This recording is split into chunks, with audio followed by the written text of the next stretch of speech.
Good morning, everybody. Welcome to Hacking Self-Storage. We've got a new series for you. As many of you know, that I absolutely love it when the industry report comes out, and the industry report has come out a couple of weeks ago. I've been spending my time going through it, a little bit of a geek, and I love it. Absolutely love it.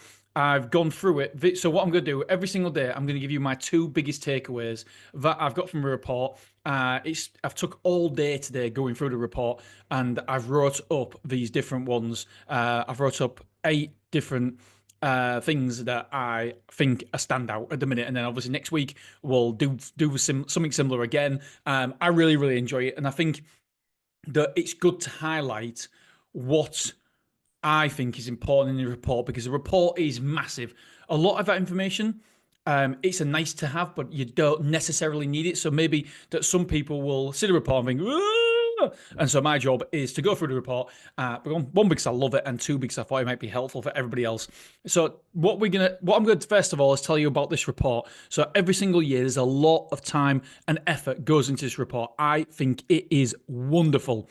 I think it's Cushman's and Wakefield who do it, and the SSA obviously pay for that. But it's tremendous. It is tremendous.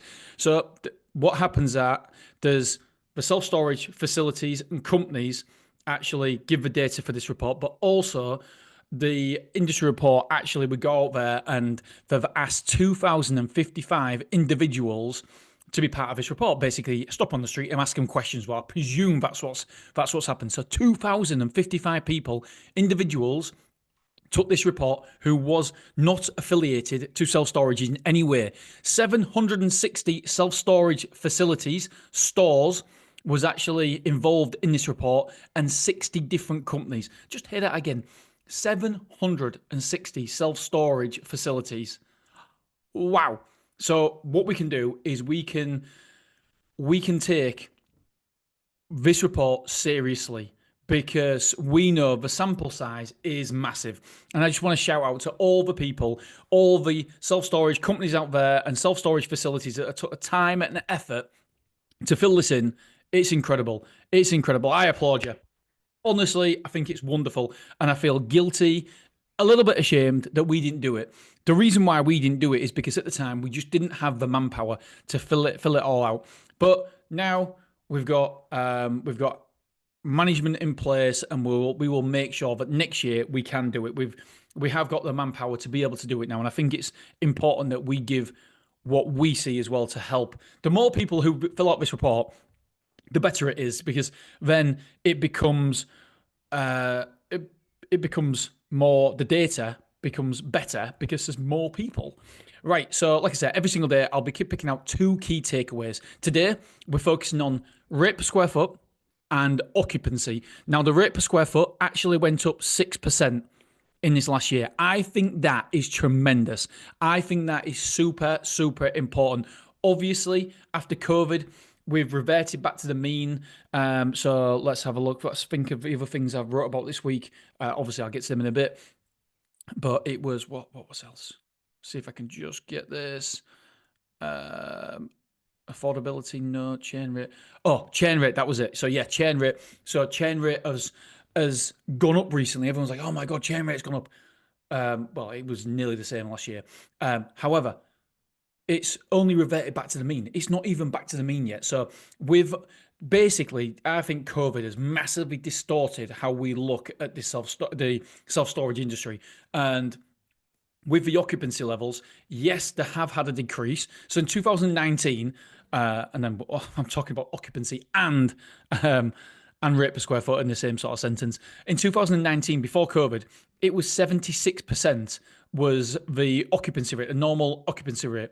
In 2024, it's gone down to 75%. So if you look at 2019 to 2024, there was only 1% difference. So there's not a massive amount of difference at all. However, during COVID, in 2020, our occupancy rose to 82%. 2021, it went to 83%. 2022, it reverted, started going down because we were reverting back to the mean, 80%. And then it went down in 2023 to 76%. In 2024, it's 75%.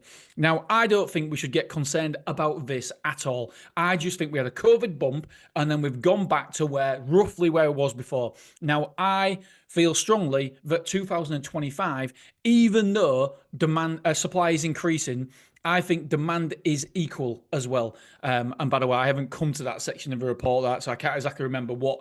I haven't wrote a report on the report about that section, so I can't actually remember about demand and supply and stuff at the minute.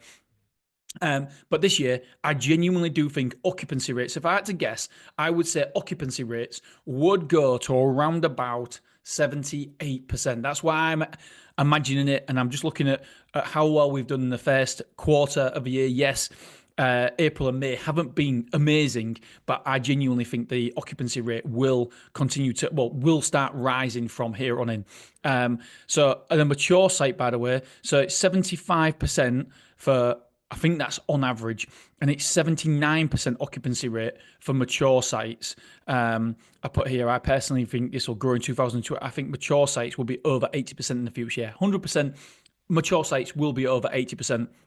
Now, the rate per square foot, like I said, I'm really, really happy that this has increased, because the one thing we don't want to do with new people coming into the market, this is why I'm not worried about educated competition. I'm worried about uneducated competition. I'm worried about the people who just absolutely come in and decimate the prices and just think, do you know what? I can offer £25 a week for a container when the cheapest around them's 40 quid or something. And I'm like, no, don't do that. Don't do that to us.